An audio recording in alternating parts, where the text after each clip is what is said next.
Bab 24. Interogasi. Bahkan sekarang, Qin Yueqi menundukkan kepalanya dan wajahnya masih tenang. Meskipun dia berpakaian sederhana dan tanpa riasan, dia masih menjadi sosok yang paling menarik perhatian di seluruh aula orang-orang wanita yang menawan. Dia tampaknya terlahir cantik, mampu menarik perhatian semua pria. Inilah yang membuat Zhao Feng paling tidak senang.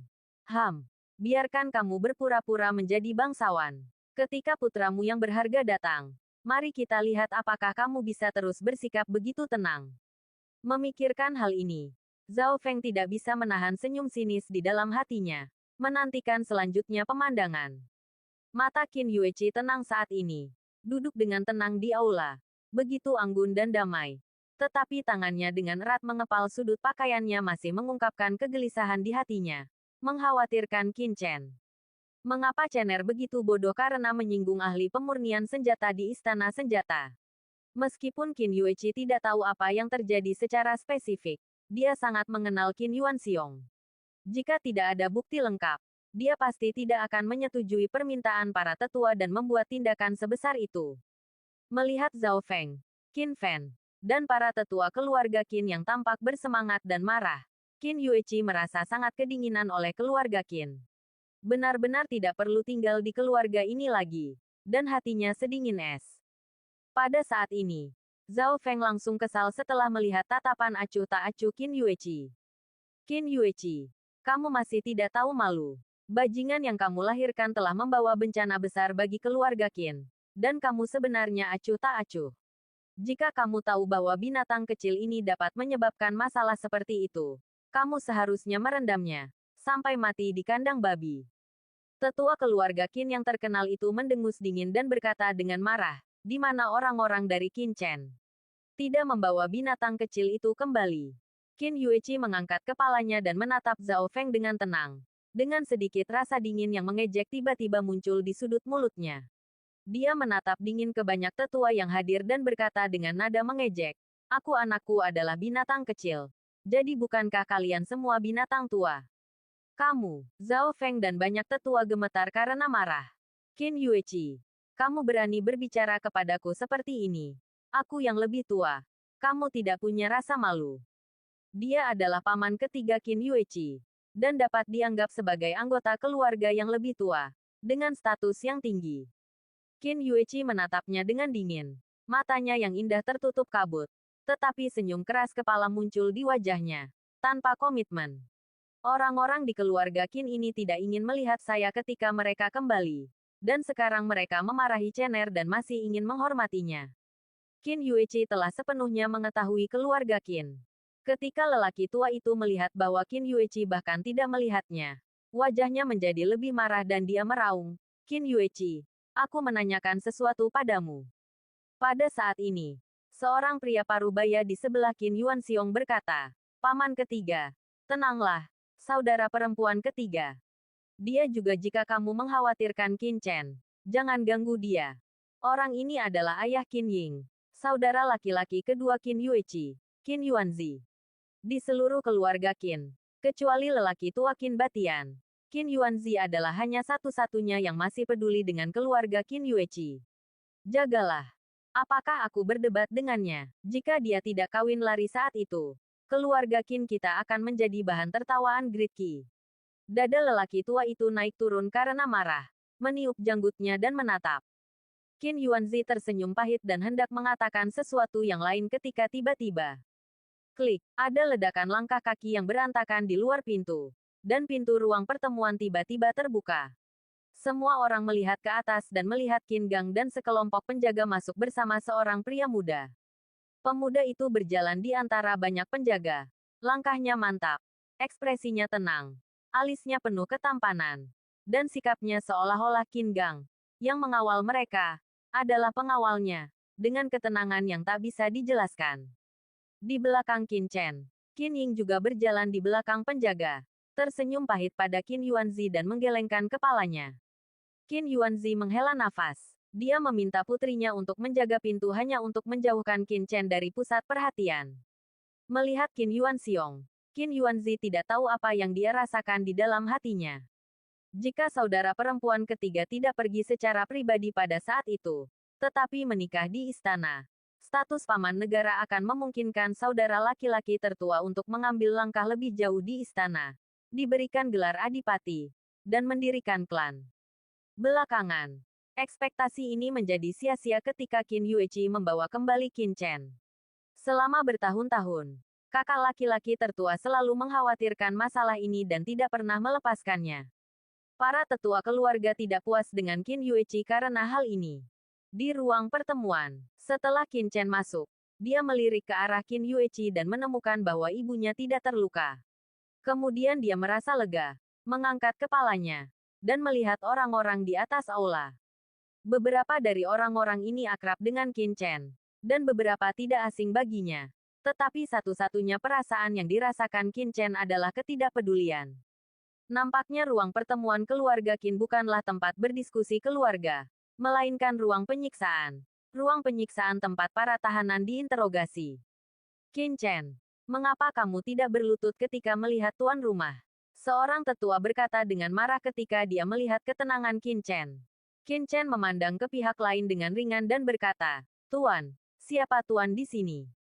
Tetua itu menamparkan kursinya dan berkata dengan marah, "Tidak mau. Tentu saja itu adalah tuan dari Qin Yuanxiong." Tertawa, "Saya ingat rumah besar ini seharusnya adalah Istana Dingwu. Kapan menjadi Istana Anping Markis?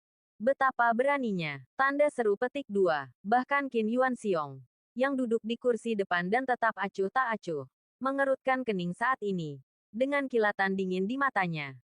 Zhao Feng diam-diam bersukacita di sampingnya dan berteriak dengan keras, "Tuan, semua tetua, Anda semua telah melihat bahwa binatang kecil ini melanggar hukum. Sekarang bahkan tuannya tidak mengakuinya. Orang seperti itu akan menjadi bencana bagi keluarga Qin kita." Qin Yuanxiong dia memandang Qin Chen dengan dingin dan berkata, "Qin Chen, saya memanggilmu ke sini kali ini karena Tuan Liang Yu. Katakan padaku, bagaimana kamu menyinggung Tuan Liang Yu di Istana Qi?" Aku tahu binatang kecil ini akan menipu." Zhao Feng berkata dengan tajam, "Vener, beritahu semua tetua bagaimana tepatnya binatang kecil ini menyinggung Tuan Liang Yu." Qin Fen segera menurutinya, menatap Qin Chen dengan dingin, dan berteriak keras berkata, "Sesepuh, beberapa hari yang lalu, saya mengambil batu kilau hitam yang ayah saya habiskan banyak uang untuk dibeli di rumah lelang dan pergi ke aula artefak untuk mencari guru Liang Yu untuk menyempurnakan senjata harta karun. Pada waktu itu, Tuan Liang Yu telah menyetujui permintaan saya. Tapi Qin Chen ini bersikeras membuat marah Tuan Liang Yu." Bab 25. Wabah. Qin Fen menjadi lebih cemburu dan menceritakan apa yang terjadi di awal. Meletakkan topi di kepala Qin Chen satu persatu. Dan akhirnya berkata, "Jika bukan karena Qin Chen ini, bagaimana keluarga Qin kita bisa menyinggung Tuan Liang Yu dan menyebabkan masalah kita? Keluarga Qin kehilangan begitu banyak harta. Jika terus seperti ini, kita di keluarga Qin mungkin akan mempersulit jika kita ingin melakukan sesuatu di Istana Qi." Qin Chen berdiri di aula, merasakan tatapan mata dari semua orang, arah dan penampilan Qin Fen, dan mencibir di dalam hatinya. Benda-benda itu, termasuk batu Ming kemuliaan hitam, hanya kehilangan 70.000 koin perak.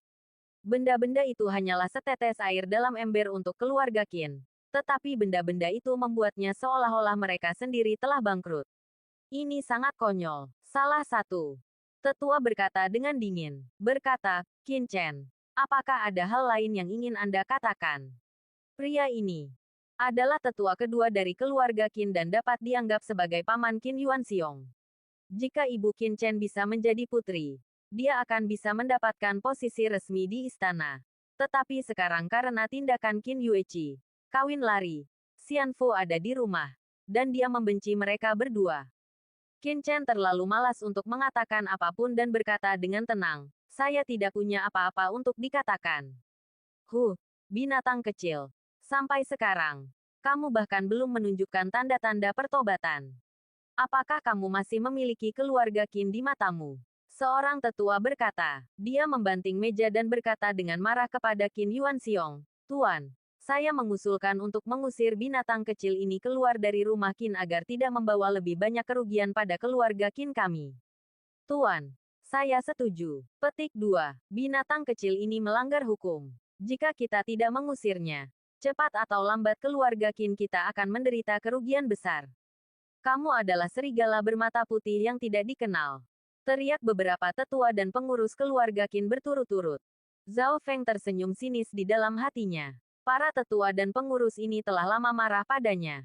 Kali ini mereka ingin mengusir ibu dan anak keluarga Qin dari keluarga untuk melihat bagaimana mereka dapat bertahan dari cobaan ini. Tetua, ini tidak pantas. Ekspresi Qin Yuanzi berubah.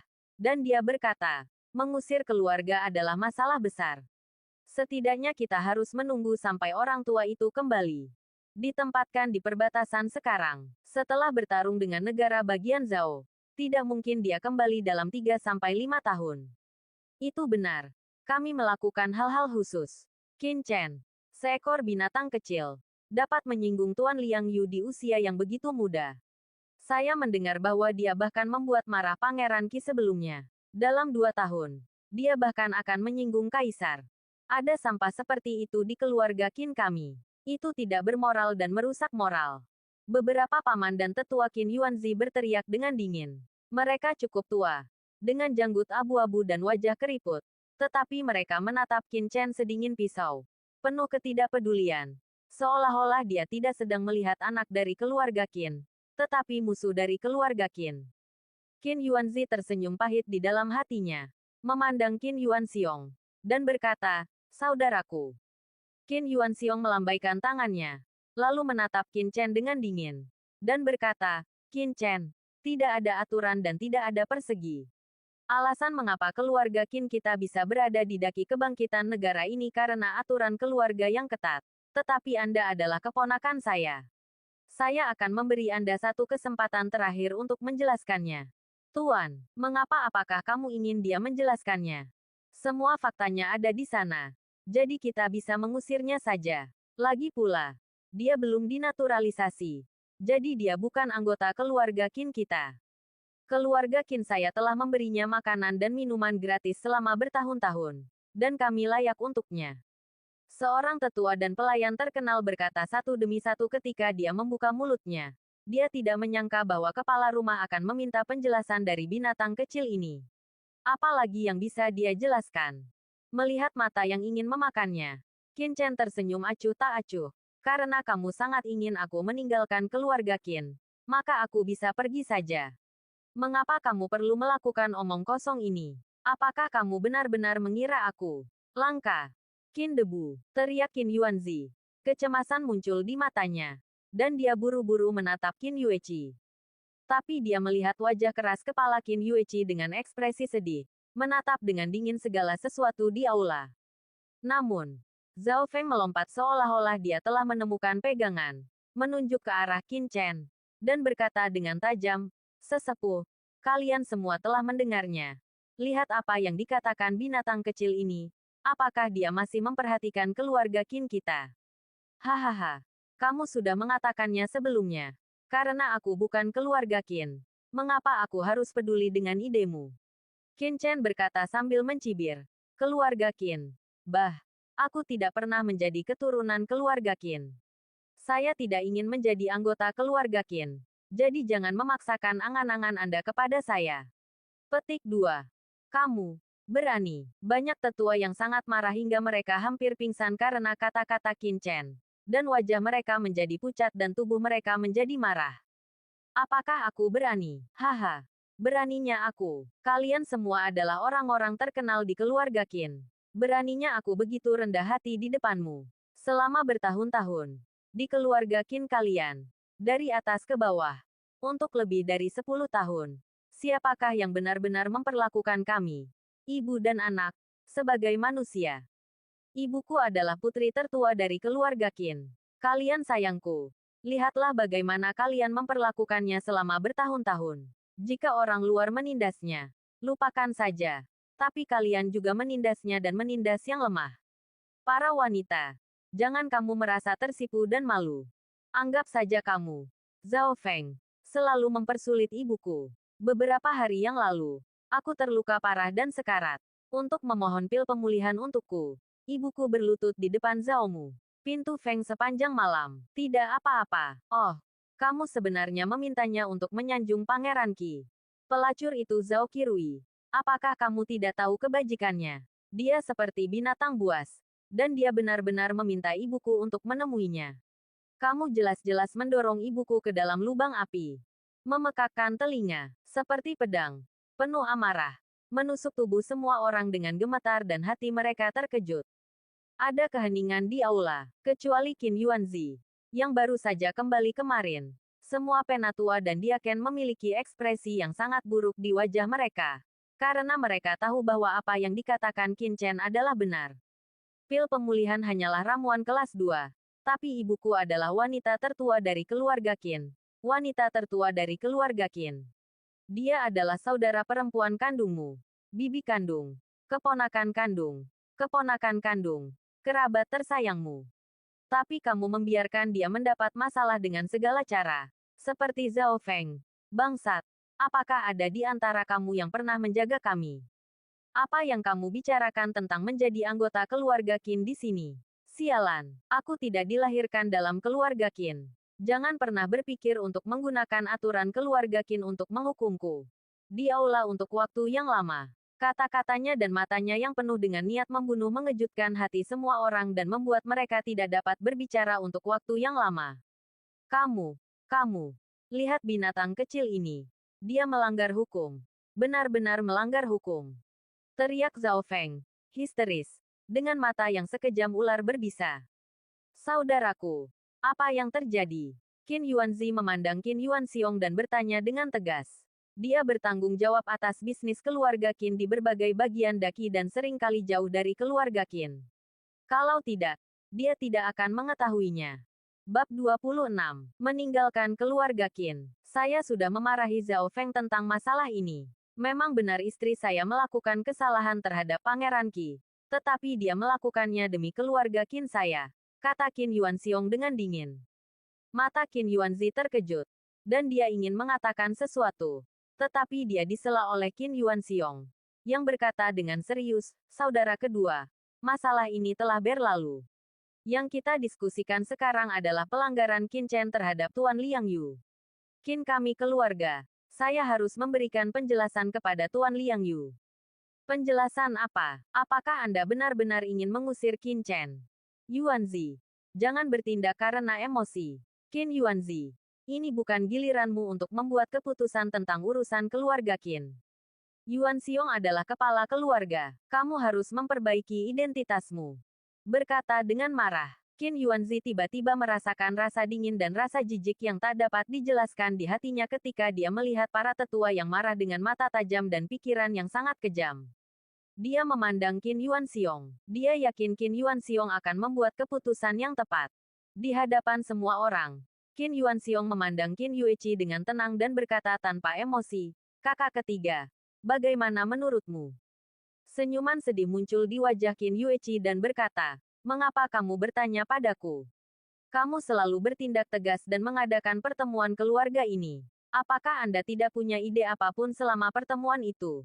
Cener benar. Karena keluarga Qin tidak menyambut kami, maka kami, ibu dan anak, sebaiknya pindah saja. Petik 2. 3 saudara perempuan. Kata Qin Yuanzi. Kakak kedua. Aku tahu kamu baik untukku. Tapi lihatlah wajah keluarga Qin. Qin Yueqi berdiri. Wajahnya yang muda dan cantik penuh tekad. Dan matanya tertutup kabut. Tapi dia menghentikannya jatuh dan memandang para tetua di atas aula satu persatu. Para tetua ini memiliki orang-orang sezaman dan paman mereka sendiri. Dan mereka semua berbicara tentang keluarga Qin. Keluarga Qin. Tetapi seperti yang dikatakan Cener, apakah mereka mengira mereka adalah keluarga Qin setelah bertahun-tahun? Qin Yueqi, apakah kamu tahu apa yang kamu bicarakan? Kata tetua kedua dengan marah. Tentu saja aku tahu apa yang aku bicarakan. Kalian yang disebut sebagai tetua egois. Ketika aku melihat wajahmu, aku merasa mual dan ingin muntah. Aku benar-benar malu karena kamu adalah keluarga Qin.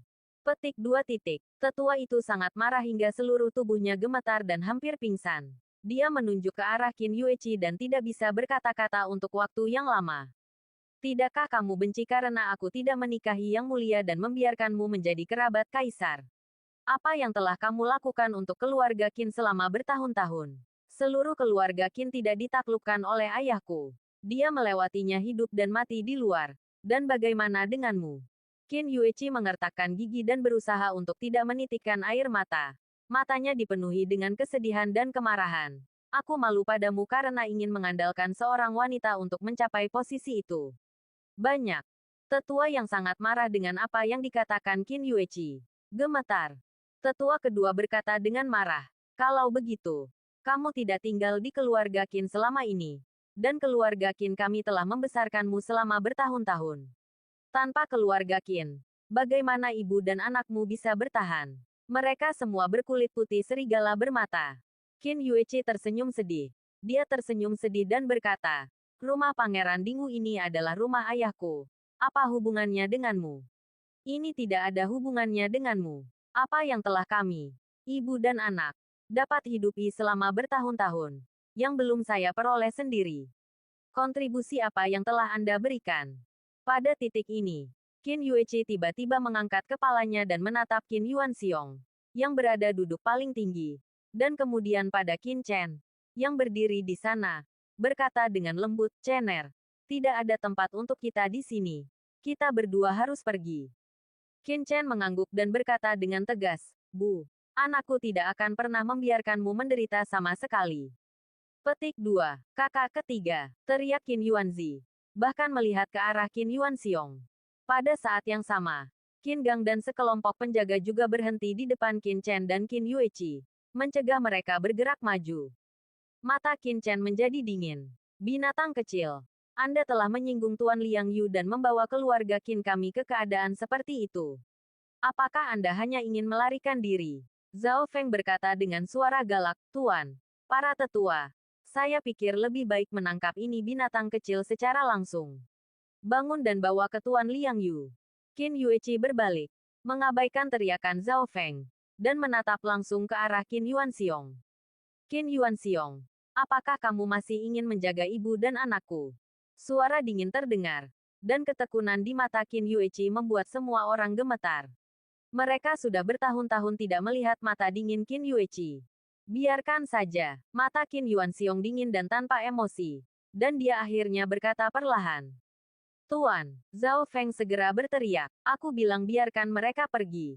Qin Yuanxiong mengucapkan setiap kata. Suaranya bermartabat.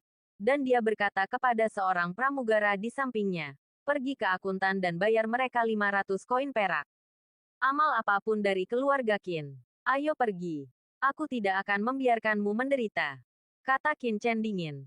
Lalu meraih tangan Qin Yueqi dan meninggalkan ruang pertemuan. Dan semua orang berada di aula. Menyaksikan Qin Yueqi dan putranya berjalan keluar aula dengan tegas dan menghilang di depan pintu. Selama lebih dari 10 tahun, banyak tetua keluarga Qin berfokus untuk mengusir Qin Yueqi dari keluarga Qin. Tetapi saat ini, tidak banyak kegembiraan di hati mereka. Oh, saudaraku, kamu sangat mengecewakanku. Qin Yuanzi tampak marah, melambaikan tangannya, dan langsung meninggalkan ruang pertemuan. Setelah meninggalkan rumah Qin, Qin Yueqi berkata, Cener, ibu telah membuatmu menderita. Tidak apa-apa bagiku untuk sedikit dirugikan. Ibu takut kamu akan menderita. Qin Chen melihat ke pintu rumah Qin dengan acuh tak acuh dan berkata dengan ringan, Ibu, jika kamu percayalah nak, jangan khawatir. Itu tidak akan terjadi dalam beberapa hari.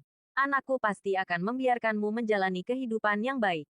Jejak kekhawatiran muncul di mata Qin Yueqi. Cener, kamu tidak boleh melakukan sesuatu yang ilegal. Qin Chen tertawa. Bu, jangan menurutmu begitu. Apakah kamu benar-benar tidak percaya padaku? Ibu percaya padamu. Ibu akan percaya padamu apapun yang terjadi. Qin Yueqi memandang Qin Chen dengan penuh kasih. Di matanya, Cener selalu yang terbaik. Kakak ketiga, berhenti. Sebuah suara keras tiba-tiba terdengar. Dan mereka berdua berbalik untuk melihat. Hanya untuk melihat Qin Yuanzi memimpin Qin Ying. Qin Yuanzi menghela nafas dan berkata, Kakak ketiga, kenapa kamu melakukan ini? Aku tahu kamu selalu keras kepala. Tapi Cener masih muda. Jika kamu melakukan ini, bukankah kamu membuatnya menderita? Tatapan acuh tak acuh. Kakak kedua, apakah kamu tidak akan menderita di keluarga Qin? Qin Yuanzi membuka mulutnya. dan akhirnya menghela nafas tanpa daya. Dia juga tahu situasi Qin Yueqi di keluarga Qin. Tapi tidak ada yang bisa dia lakukan tentang itu. Bagaimanapun, Qin Yuanxiong masih membuat keputusan di keluarga Qin. Alangkah baiknya jika ayah ada di sini. Qin Yuanzi berkata sambil tersenyum masam. Kakak bertindak terlalu jauh kali ini.